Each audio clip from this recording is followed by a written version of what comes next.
Lord Chairman. I declare my interests as Vice Chair of the All-Party Parliamentary Group on Uyghurs and the All-Party Parliamentary Group on Hong Kong. Can I ask our witnesses how they see a UK-China trade deal going forward? What would be the priority areas for goods and for services?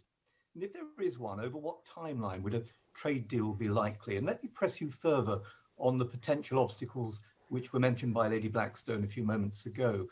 You've identified various factors but didn't mention events in Hong Kong, supply chain transparency, slave labor, and the House of Commons decision to declare a genocide in Xinjiang, which I think, Sir Sherard, we'd both agree is far from being cruelty-free. Do those obstacles matter, and should it just be a case of business as usual? And as I explained previously, Mr. Fang, I go to you first, please. Okay, thank you. I think regarding the trade agreement, I think from the Chinese business community point of view, I think we do wish that a trade agreement could be reached between UK and China, and because it's going to be good for both. I think the trade agreement is not one country granting favor to another country. Trade agreement is supposed to be mutually beneficial.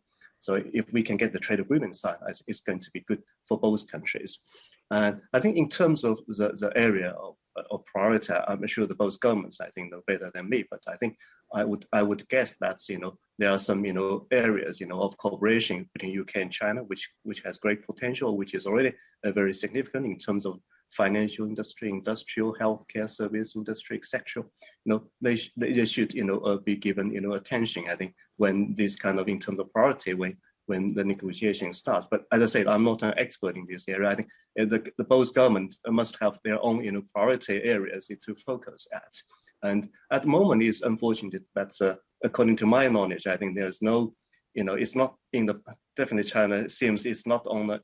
It seems China is not on the priority list on UK side, and I think we wish to see that both governments can sit down to discuss this. I think from China's side, I think we are open. My understanding is Chinese government would welcome that if UK government wants to discuss this and put it on the agenda, whether it's in terms of timeline or in terms of content. I think, and.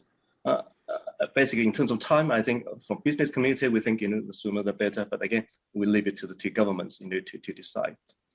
And yeah, I think in terms of other differences, I think Lord Alton mentioned. I think definitely, I think there's always obstacles between a relationship, a country-to-country relationship. But I think one thing we would like to mention is that we should not only look at obstacles, we should also look at great potentials.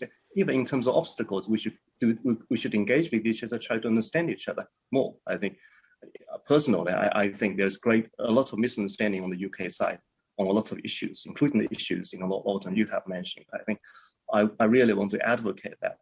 I might say I've been UK added together over, I think, about 13 years now. So I've been UK really long. The longer I stayed in UK, the more need I think UK need to understand more about China, because I really feel there's not too many people understanding enough about China, China's history and China's situation and the challenges faced by Chinese government, Chinese people.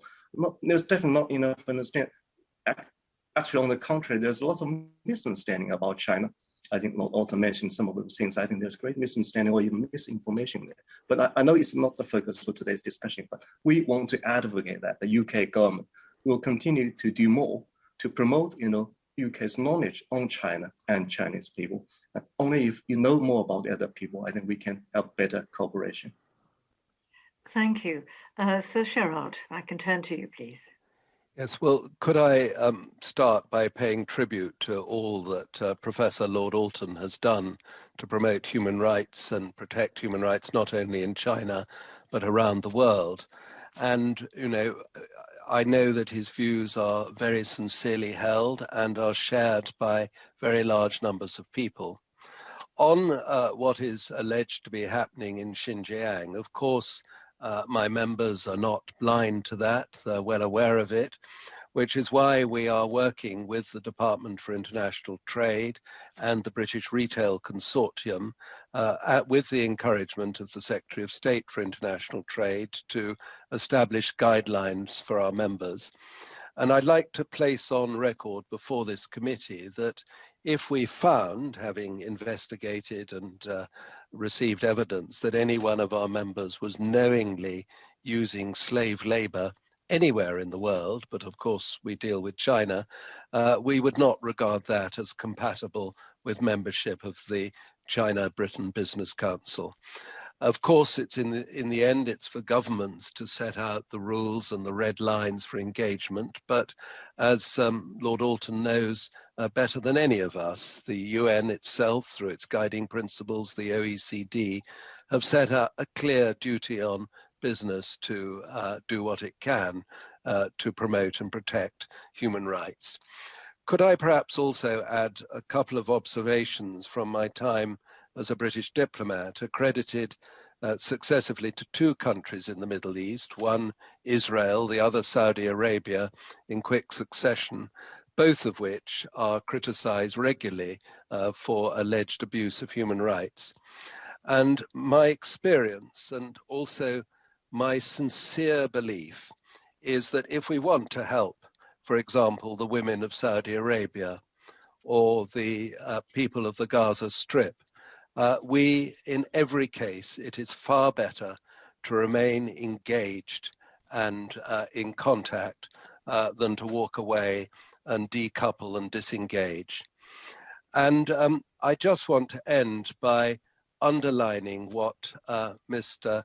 Fang, Dr. Fang, my friend Wenjian, said about British ignorance of China.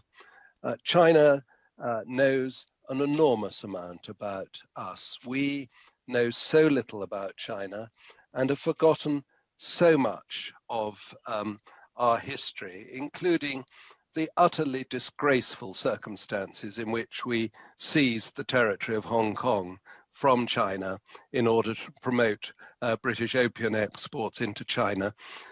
In those days, people like Lord Alton were vigorously campaigning against opium exports. They knew they were entirely wrong, but Lord Palmerston won a vote in the House of Commons by a narrow margin and went to war for an utterly disgraceful cause.